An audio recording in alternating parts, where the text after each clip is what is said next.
դիմում հանձնեցիք ու մեր այլևս։ Դիմումը վերաբերվում է երկու մասից է բաղկացած, առաջինը 16 թվականի, 20 թվականի, 23 թվականի եւ Արցախյան առաջին պատերազմի մասնակիցներին վետերանի կարգավիճակ տրամադրելու վերաբերյալ առաջարկ է, որը միջազգային պրակտիկան կա, Ֆրանսիան, Իսրայելը, Միացյալ Նահանգները ունեն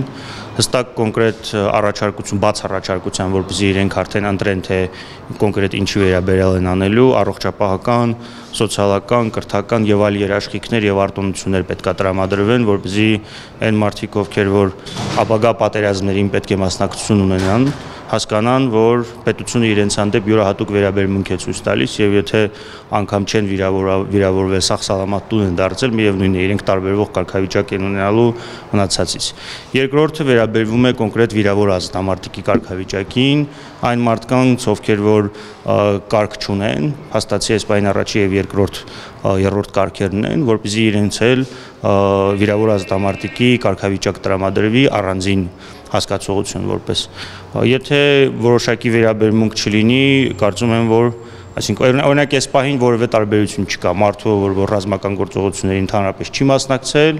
եւ մարդու, որ իր կյանքը պատրաստ է եղել զոհաբերել հանուն հայրենիքի, ինքը մտնում առողջապահական հաստատություններ նույնն է, ինքը մտնում կրթական հաստատություններ նույնն է, սոցիալական երաշխիքների տեսանկյունից նույնն է։ Դուք ինչ ակնկալիքներ ունեք, պարոն Աղաբեկյան։ Ակնկալիք ունեմ, որ պետք է համաձայնվեն, որովհետև սա որևէ քաղաքական իր մեջ բովանդակություն չունեցող հարց է, առավոտից եկուն տարբեր հարցազրույցներ են տալիս, ասում են հայրենիքը, ազգապետությունը, սա հենց վերաբերմունք ցույց տալու հնարավորություն է,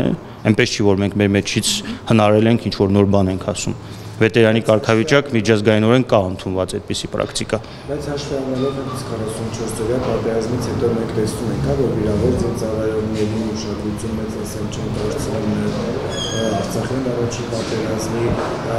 ինչպիսի պետք է լինի ակնկալիքները։ Տեսեք, դե գիտեք ինչ, ասում եք, որ ամեն ինչ վատ է, դրանից ելնելով էլի պետք է ենթադրենք, որ էլի ամեն ինչ վատ է լինելու։ Հիմա մենք մեր նախաձեռնություն ներկայացնում ենք։ Ազգային ժողովում միայն քաղաքացիական պայմանագիրը չի ներկայացված։ Ներկայացված է Հայաստան դաշինքը եւ ներկայացված է Պատիվ ունեմ դաշինքը։ Թող իրենք դրական արձագանքեն, երեք խմբակցություններին է իհարկե։ Թող իրենք դրական արձագանքեն, բանը քաղաքացիական պայմանագիրը որպես մեծամասնություն ասի չէ, մենք չենք ուզում որևէ կարգավիճակ տալ։ Ըստ դրա սրա տակ որևէ քաղաքական բովանդակություն չկա։ Սա ընդհանրապես վերաբերմունքի հարց է։ Այնպես չի, որ Հայաստանի Հանրապետությունը ապահովագրված է եւ վաղը մյուսօր ռազմական գործողությունների վտանգ չկա, մենք էլ մի այնպիսի խաղաղ մթնոլորտում ենք ապրում, որ այս նախաձեռնությունը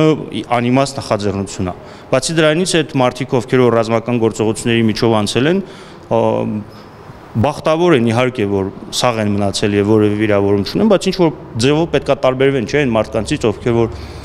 ռազմական գործողությունների չեն մասնակցել։ Չեմ ասում պահկվել են, փախել են, չգիտեմ, ինչ որ տարբեր առիթներից ելնելով իրենց բաժին չի վիճակվել լինել ռազմի դաշտում։ Անկարում Հայաստանի ինքնիշխանության ու անկախությանը Նիկոլ Փաշինյանը ասում է, այո, մեր տարածքներ կորցրեցինք, բայց հիմա ավելի անկախ ենք, ավելի ինքնիշխան ենք։ Որևէ կերպ խանգարել է ձեզ։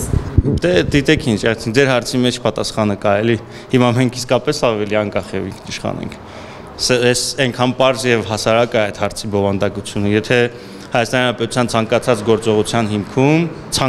գործողության հիմքում դնում են, որ եթե չանենք պատերազմա սկսելու։ Որտեղ եք տեսել ինքնիշխան պետություն, որ իր քայլերը ժողովրդի մոտ հիմնավորելու համար որպես հիմնական հիմնավորում բերի, որ եթե այս քայլին չգնանք պատերազմա սկսելու։ Տավուշից բռնած մնացած բոլոր երկու նախապայման կար, որ կանգնում ասում էին, այդ նախապայմանին չենք համաձայնվելու, այդ երկու նախապայմանին էլ էս վերջերս համաձայնվեցին, ինչ հայտարարում են, որ դա մեր համար կարմիր գիծ է, կամ մենք դա չենք անցնելու, մի քիչ վրայից անցնում է, ասում են, որ եթե չանենք պատերազմը սկսվելու եւ դրանով հիմնավոր։ Եթե դա ավելի ինքնիշխան անկախ պետություն է, ուրեմն հա էլի այդպես է։ Եվ իշխանությանը հաջողվել է փակել Արցախյան մեջ Արցախի հարցը։ Չեմ կարծում, որ հաջողվել է, բայց իրենք այդ ճանապարհի վրա են։ Եթե պարոն Ղազարյանը այստեղ է, եթե պարոն Ղազարյանն ինձ նախաձեռնությունը որպես այդպեսին գետնի վրա չիրացվի եւ իսկապես փողոց կլինի, քաղաքական կլինի եւ այլն, անվստահության գործընթացը կյանքի չկոչվի, ինքը այդ ճանապարհի վրա է։ Ինքը ինչ թիրախավորում է, սկզբից բոլորը ասում են,